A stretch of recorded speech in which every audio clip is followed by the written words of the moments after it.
بيبدأ الفيلم على غابة فيها حيوانات جميلة ومناظر من الطبيعة اللي كلنا بنحبها، وبعدها ظهر كاتب بيتكلم مع بطل الفيلم وبيقول له إن هو بيكتب رواية ومش عارف يخلصها، وإن هو جاي له علشان يسمع قصته، علشان سمع إن قصته جميلة وفيها عبرة ومغامرة غريبة. فبدأ بطل الفيلم يحكي قصته إن أبوه كان عنده حيوانات حاطينها في جنينة حيوانات، وحاول وهو صغير إن هو يأكل نمر لحمة بإيده، وكان لسه طفل وكان النمر هياكل إيده، لولا أبوه لحقه وزعق له قال له إن النمور حيوانات شرسة وما ينفعش نقرب منهم بالطريقة دي. وبعدها كانوا بيتغدوا واتفاجئ إن أبوه بيقول له إنهم هياخدوا الحيوانات من الغابة لأن الأرض مش ملكهم، وإن مجلس الدولة مش هيدعمهم بعد كده، وإنهم لازم ياخدوا الحيوانات ويسافروا دولة تانية يبيعوا فيها الحيوانات دي، وإنهم هيسيبوا الهند. فزعل بطل الفيلم جدا ولكن كان مضطر يسافر معهم، وسافروا وركبوا على سفينة كبيرة ومعاهم الحيوانات، وبقوا بيأكلوا الحيوانات وبيهتموا بيهم خلال الرحلة. وبالليل وهم نايمين كانت في عاصفة قوية، فبطل الفيلم صحي من النوم وكان مبسوط بالعاصفة، وطلب من أخوه إن هو يخرج معاه علشان يستمتعوا بالأجواء والعاصفة، لأن دي بالنسبة لهم أول مرة يواجهوا فيها موقف زي ده. والبطل طلع في العاصفة وكان مبسوط، وأخوه رفض يطلع معاه، فكان مبسوط وبيضحك ومنبهر بشكل العاصفة الجميل ومنظر البحر، وطلع فوق في أعلى نقطة في السفينة وكان مبسوط جدا.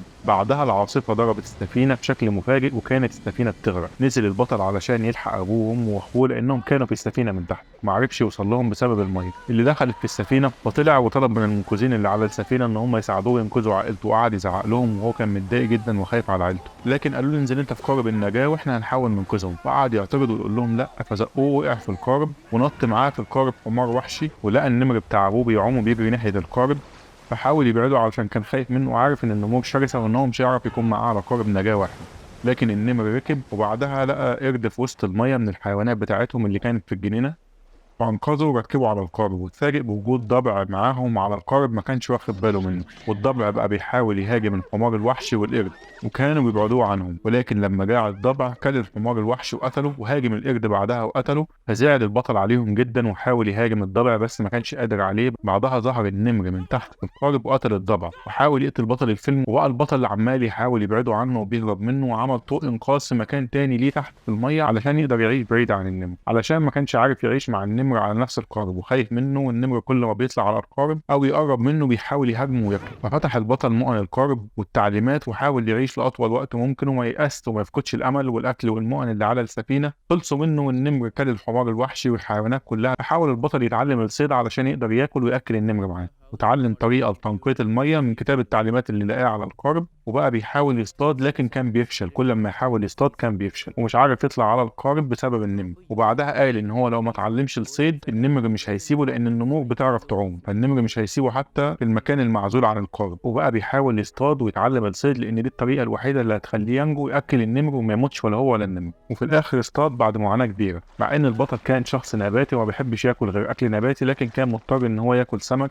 وياكل من اكل البحر. فبقى بيصطاد وبياكل وبياكل النمر وبينقي الميه وبيشرب النمر وبيشرب هو كمان ميه نظيفه. وبعدها كان بيحاول يروض النمر لان هو ما كانش عارف يعيش في المكان المعزول عن القارب، ولكن كل مره كان بيحاول كان بيفشل، لحد ما لقى سفينه كبيره معديه من جنبهم وضرب بمسدس الاستغاثه الطلقات، ولكن السفينه كانت بعيده وما شافوهوش. فقال ان هو لو ما قدرش يروض النمر هيموتوا هما الاثنين. بس البطل ما يقس ان المحاولات مهما فشل، لحد ما نجح في الاخر وبقى بياكل النمر وبيدربه. بعد ما دربه وروضه جت عاصفه قويه وضربت السفينه، وكان هيموت هو والنمر بسبب العاصفه. جاله دوار البحر، والبطل قعد يشربه علشان ما يموتش لان هو اتعود على وجوده وبقى خايف يفقده. ولمس النمر ومشى ايده عليه، وكانت دي اول مره يقرب من النمر بالطريقه دي. ونايم النمر على رجله وبقى بيعيط علشان حس ان هم هيموتوا هما الاثنين من نقص الاكل والميه. بعدها نام من التعب وصحي لقى نفسه وصل لجزيره في وسط الميه، فصفر للنمر ونزل على الجزيرة ولقى خضار في أول الجزيرة، فكل منه ودخل الجزيرة وكانت مليانة شجر وزرع، ولقى سناجب كتير على الجزيرة وبركاب مية نضيفة. نزل في واحدة منهم وقعد يعوم وكان مبسوط لأن هو بقاله كتير منزلش في مية عذبة وما شافش مية عذبة.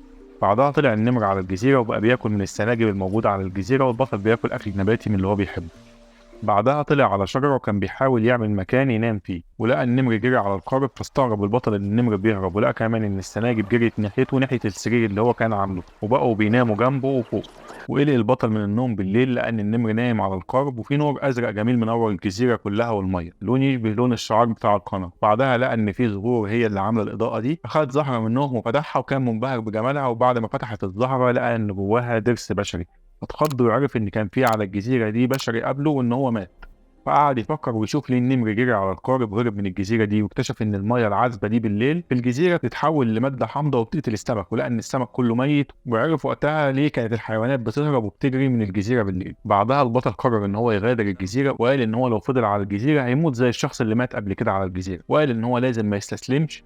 وبعدها جهز القارب وخد معاه أكل ليه وللنمر، وركب القارب هو والنمر وقعد يحاول يوصل لأي مكان تاني لحد ما في الآخر وصل لشواطئ المكسيك. وكان خايف يسيب القارب لأنه ما كانش يعرف إن دي جزيرة ولا هو فعلا وصل لمكان، فكان فاكر إن دي برضه جزيرة في وسط المية. وبعد ما وصل ما كانش قادر يقف على رجله من التعب ومن آثار السفر، ووقع على الشاطئ. والنمر نزل من على القارب وساب البطل ومشي. فضل يبص على الغابة والبطل أغمى عليه، وقال إن النمر ده هو اللي خلاه متمسك بالأمل، وإن هو لو اختفى من حياته هيزعل جدا. وبعدها لقى مجموعة من البشر مغمى عليه وأنقذوه، بدل ما يفرح بإن هم أنقذوه قعد يعيط على النمر. ولما حكى قصته للمحققين بعدها ما حدش صدقه ولا صدق إن في جزيرة زي دي أصلا موجودة، وقالوا له إن قصته مش واقعية وإن هم جايين يحققوا بورق السفينة. فرد عليهم وقال لهم إن هو فقد كل عائلته، فطلبوا منه قصة بسيطة علشان يقولوها لرؤسائهم. فقعد يألف ليهم قصة من وحي خياله علشان يقتنعوا بيها ويقنعوا بيها رؤسائهم. وبعدها قال للكاتب: إيه القصة اللي عجبتك أكتر من الاتنين، اللي أنا ألفتها من وحي خيالي ولا الحقيقية اللي حصلت فعلا؟ فقال له الكاتب ان هو عجبته القصه الحقيقيه. وبكده ملخص الفيلم يكون خلص، والفيلم بيخلينا نتعلم منه ازاي نتصرف ونعافر ونتمسك بالحياه وما نستسلمش مهما كانت الظروف اللي بنمر بيها صعبه. وانتهى الفيلم بس المغامره لسه ما انتهتش، ومستمره في فيديوهات جايه كتير ان شاء الله. اشوفكم على خير في فيديو جديد.